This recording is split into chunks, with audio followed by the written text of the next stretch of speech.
Tô de volta e comprometido, eu vim falar do filme, né? O filme lá de 2004, Troia. E vim responder a pergunta que todo mundo quer saber, né?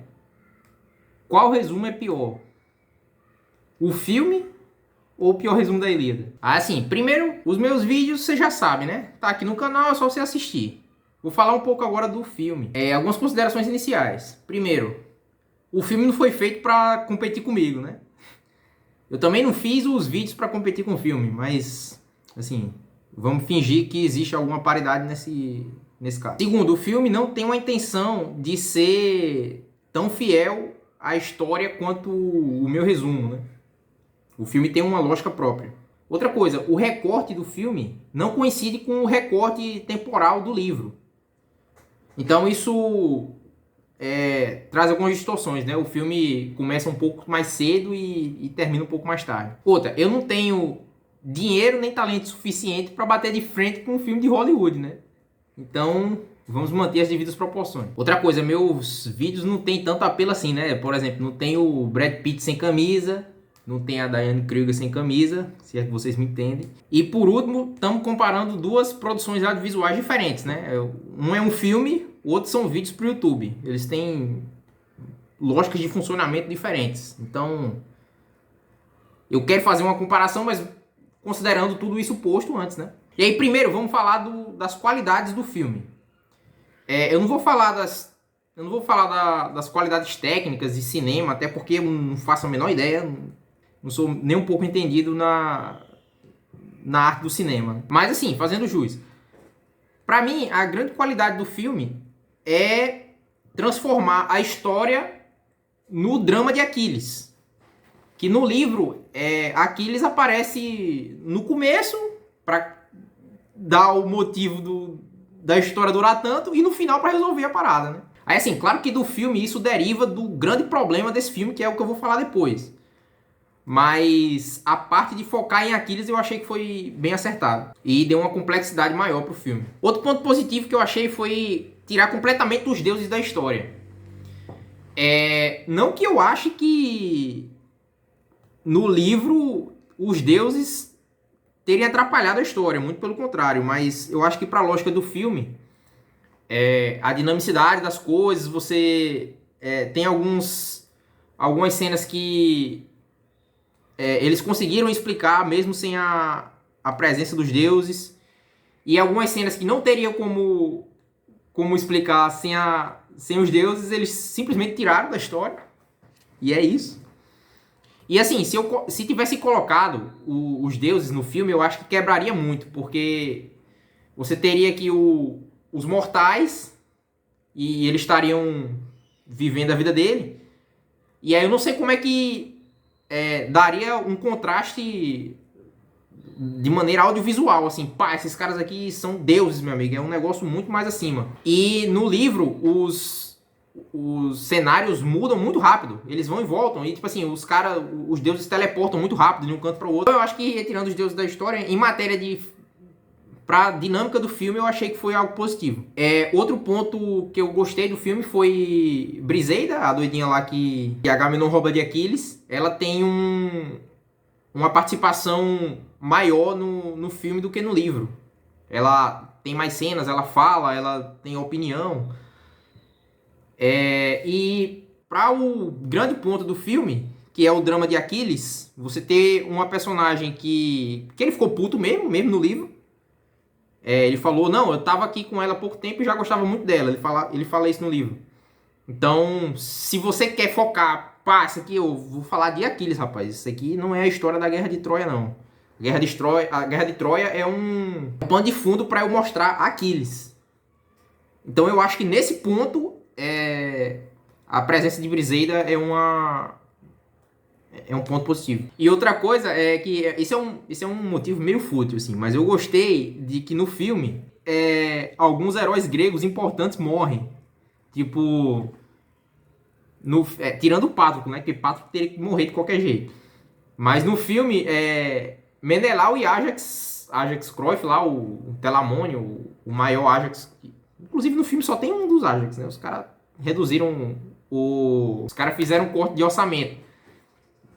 Mas assim, Menelau eu achei que foi forçação de barra, mas Ajax eu gostei de terem matado o Ajax, né? Como diz aquela formiga lá de vida de inseto, aquela criança, ele diz, não, ó, desenhamos um de vocês morrendo, que é pra adicionar dramaticidade na obra. Outra coisa é que o filme termina num ponto mais oportuno do que o livro, né? Porque o filme termina quando os caras arregaçam Troia, né? Quando eles invadem Troia e tomam a cidade. E no livro, ela termina no funeral de Heitor, né? Então, ponto positivo pro filme. E basicamente é isso, na verdade. Aí vem as coisas que eu não gostei. Primeiro é também um motivo fútil, né? Totalmente fanservice. É que assim, faltou simplesmente o personagem mais legal da história toda. Que é Diomedes, né? O Cavaleiro de Pégasus. O cara que chama Atena. O cara que chama por Atena e ela vem, né? Que é o cara, assim, o mais destemido, o mais louco. O cara que não tá nem aí. É assim, decepção. Enéas. Cara, isso... No filme ele já não faz nada, né? Ele só aparece no final. Mas no livro, meu amigo... Pensa numa decepção. Os caras falam, não, aqui ó... Vai ter Virgílio, vai ter a história aqui de como Roma foi criada. E esse maluco aqui é um dos personagens-chave, né? Pô, um grande guerreiro troiano. Vamos ver o que é que ele fez aqui na Ilíada. Fez merda nenhuma. Ele tomou um couro de Diomedes, quase que morre, só não morreu porque a mãe ajudou. Ficou no empate com Idomeneu, que é um cabo, tipo, segunda divisão do exército grego. Não conseguiu ganhar desse cabo. E correu de medo de Aquiles. Então, tipo, por que eu deveria achar que Enéas presta, né? Por que eu deveria achar que ele é um guerreiro que presta? Aí agora vamos para as críticas de verdade, né? Eu vou começar com uma crítica principal e é ela que fundamenta todas as outras críticas que eu tenho a esse filme. Que é o seguinte: todos os personagens parecem ter sido escritos por um romancista ruim do final do século XX. Na verdade, eles foram feitos, mas a gente não deveria saber isso. E é isso que estraga o filme. Então, qual que é o grande ponto? É que a Ilíada é uma história de um povo, ou de vários povos, que depois que um dos reis tem a sua mulher raptada, eles se unem por causa de... Eles se unem por causa de laços de lealdade, e também porque são mais fracos, então um ato de... Então uma recusa seria ao mesmo tempo um ato de covardia e uma afronta ao poder estabelecido, ou seja, ia ser pior para eles das duas formas, né? Porque o irmão do corno é o cara mais poderoso daquelas terras. Né? E Agamenon, que é esse cara, o mais poderoso, também é motivado por esses dois fatores, né? A honra guerreira e o fato de que o rei sempre tem que dar mostras de coisas grandiosas que ele está fazendo para que os caras continuem respeitando ele como rei. Também para que eles não tentem usurpar o trono também, né? Aí, assim, essa parte da honra do soldado é algo que todos os guerreiros da história têm em mais alta conta. Todo mundo é um guerreiro forte e valoroso, uns mais fortes que os outros, mas todo mundo tem esse, digamos, código de guerreiro, em que o objetivo principal é mostrar-se como um homem de valor, forjado e validado dentro da guerra. E aí eu não estou dizendo que todo mundo lá é um paladino e que só a honra conta e que os caras não estão movidos, não tem outras motivações. Mas é claro, nítido na história de que essa é a motivação principal. Então, assim, essa honra guerreira é um dos motivos pelo qual a Ilíada é um dos grandes clássicos da literatura universal, né? Aí, assim, você vê até em alguns personagens do filme esse ímpeto guerreiro, né? Por exemplo, o Ajax do filme. Mas ele não é uma peça-chave na trama. Ele é só um cara forte lá, bruto.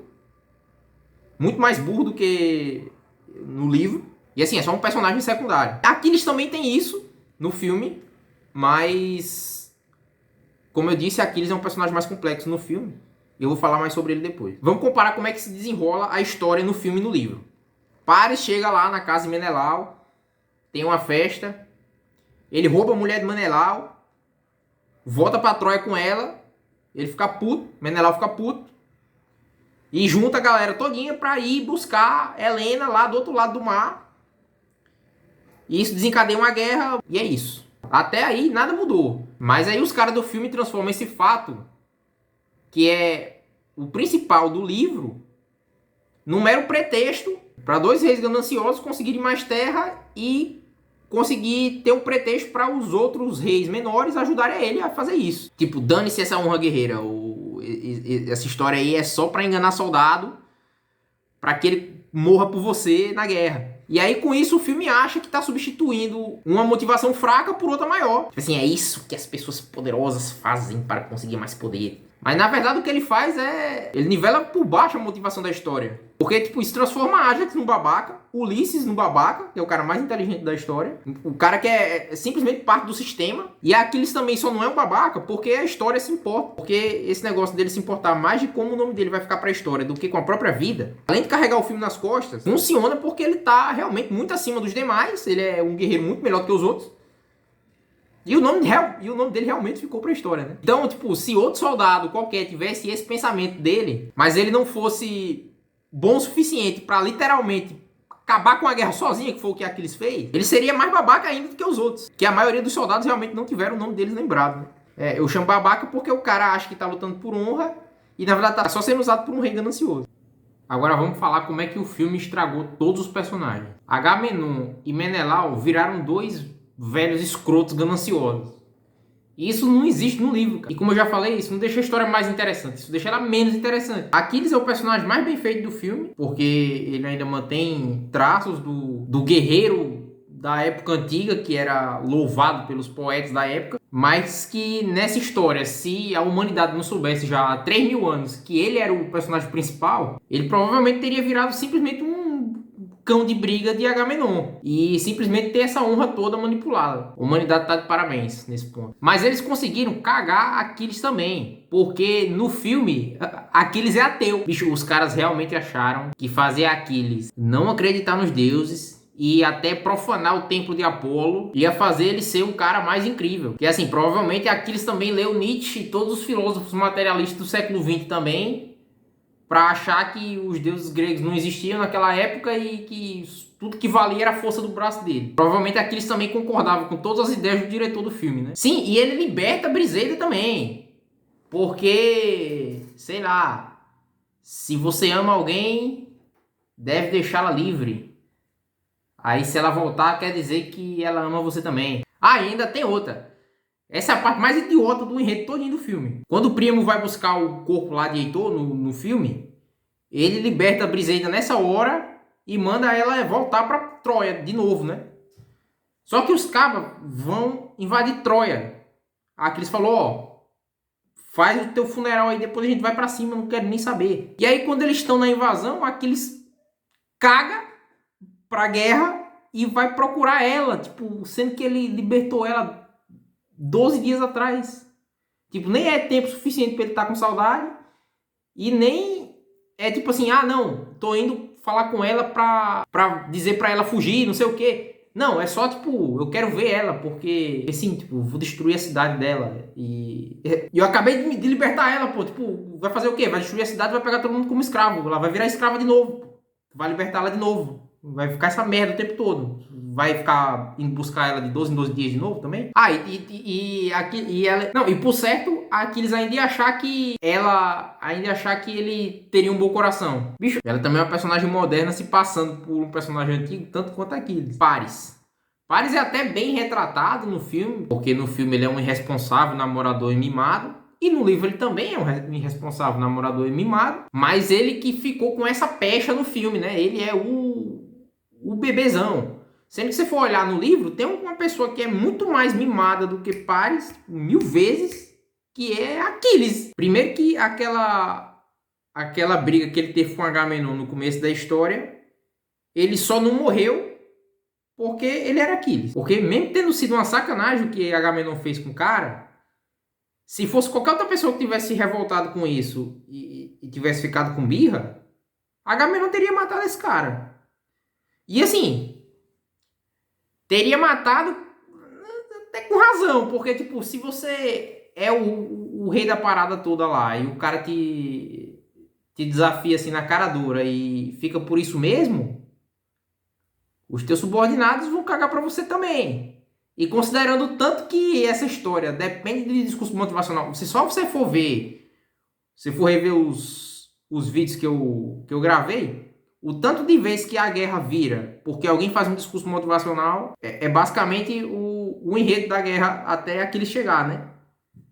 Então, assim, se algum soldado faz uma afronta dessa e você não revida, você basicamente perde a guerra. Mas você só não perdeu porque era Aquiles, né? Tipo assim, os caras respeitavam tanto Aquiles como sendo um grande guerreiro, quanto Agamenon como sendo o generalzão deles todos. Então, meio que ficou por isso mesmo. Mas só pra mostrar como que o choro de Aquiles poderia ter dado merda pra todo mundo da... Outra coisa, quem danado é que vai pra guerra e fica chorando, dizendo, ah, eu quero a minha mãe. Bem, eu acho que todo mundo. Eu mesmo, se eu fosse pra guerra, eu ia fazer isso. Mas quando é Aquiles que faz, a mãe dele vem, dane-se, tá ligado? E ele também é responsável por pelo menos 90% dos choros da história. E sempre que ele chora, ele é atendido. Alguma coisa faz. Tipo assim, o cara é um bebezão mesmo, pô. Heitor virou praticamente um patriota perfeito. Bem, no livro ele é praticamente perfeito mesmo, mas o filme mostra a história como se Troia fosse o reino do bem lutando contra o imperialismo grego malvadão em nome do amor. Cara, nem Homero, que era grego e escreveu esse negócio praticamente como se fosse o mito fundador de uma das civilizações mais ilustres de todos os tempos, foi tão enviesado em contar a história quanto esses caras. Tipo, o cara tava muito gregos malvados, troianos bonzinhos e tem Aquiles no meio. E também Paris não fez nada de errado, tipo, valeu. O fato desse filme não ser só mais uma história genérica de conflitos entre povos é novamente a existência de Aquiles. Tirando o fato de ter o herói no time dos vilões e ele não ser simplesmente manipulado pelos caras malvados, que é o que alguma história genérica desse tipo faria. E aí nessa história genérica o herói se revoltaria contra o seu próprio exército malvado e lutaria contra a injustiça e a favor do amor. Essa é uma contradição que o filme não conseguiu tirar, o fato de que Aquiles, lutando pelo lado dos gregos, consegue ganhar a guerra para eles e Agamenon não se ferra. E o filme não ter conseguido subverter isso de alguma forma ainda deixa o enredo do filme um pouco interessante, né? Aí assim, em resumo, o filme é bonzinho até, mas os personagens agem como se fossem personagens modernos. E o enredo, apesar das tentativas, não conseguiu ser completamente estragado. É assim, voltando com a conversa lá do começo, né? Comparando entre o filme e o meu resumo, qual que é o pior? Bem, eu acredito que o pior ainda seja o meu resumo, né? Porque o filme, querendo ou não, ainda é uma obra de arte. É muito bem feito e os caras pelo menos se davam ao trabalho de decorar as falas antes de começar a falar e gravar, né? Aí, em meu favor, tem apenas o fato de que eu sou muito mais fiel à história original do que o filme. E porque eu tenho esse sotaque potiguar maravilhoso, né? Chupa Brad Pitt. Mas vocês já devem saber essa altura. Se quiserem uma história boa de verdade, vá ler o livro. É isso.